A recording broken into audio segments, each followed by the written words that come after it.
पूर्व नागपुरात गेल्या वर्षी बिबट्याच्या हल्ल्यात जखमी झालेल्या नागरिकांना अद्यापही नुकसान भरपाई मिळालेली नाही। या मुद्द्यावर आमदार कृष्णा खोपडे यांनी विधानसभेत प्रश्न उपस्थित करत शासनाकडे तातडीने मदत देण्याची मागणी केली। खोपडे यांच्या मागणीवर परिवहन मंत्री गणेश नाईक यांनी लवकरात लवकर पीडितांना नुकसान भरपाई देण्यात येईल असं आश्वासन दिलं। बिबट्याच्या हल्ल्याला 4 महिने उलटूनही जखमींना अद्याप मदत न मिळाल्याने हा मुद्दा विधानसभेत चांगलाच गाजला। माझी विनंती अशी आहे अध्यक्ष महोदय, तो परिवार 7 परिवार आता उद्ध्वस्त झालेले आहे। ते बिबट्याच्या इतक्या जखमीमुळे ते आता काम करू शकत नाही आणि म्हणून त्या परिवारातल्या साथी परिवारातल्या लोकांना आपण त्या ठिकाणी नोकरी देणार का? आणि आजपर्यंत त्या लोकांना एकही रुपयाची शासनाच्या वतीने ती मदत झालेली नाही। मंत्री महोदयांनी आश्वासित केलं होतं, माननीय मुख्यमंत्र्यांनी आश्वासित केलं होतं।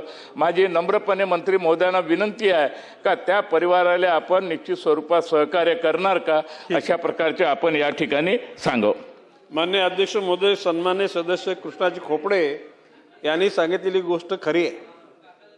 त्या अतिशय दाट वस्तीमध्ये बिबट्याने हल्ला केला, वनकर्मचारी पण आले, नागरिक पण मदतीला आले आणि त्यामध्ये 7 ते 7 नागरिकांना बिबट्याने जखमी केले।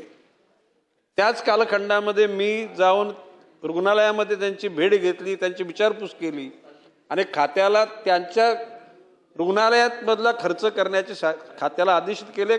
तो खर्च खात्याने केला। बघ, कृष्णाजी खोपडे यांचं जे म्हणणं आहे की त्या जखमी झालेल्या लोकांना काहीतरी मदत, निश्चितपणे परवाच माझी कृष्णाजी खोपडेंची भेट झाली। मी खात्याला आदेशित केलेले की त्या लोकांना ज्या प्रमाणामध्ये जखमा झाल्यात त्या पद्धतीने त्यांना नुकसान भरपाई देण्यात यावी। निश्चितपणे त्याचा पाठपुरावा करून त्यांना ती मदत मिळेल।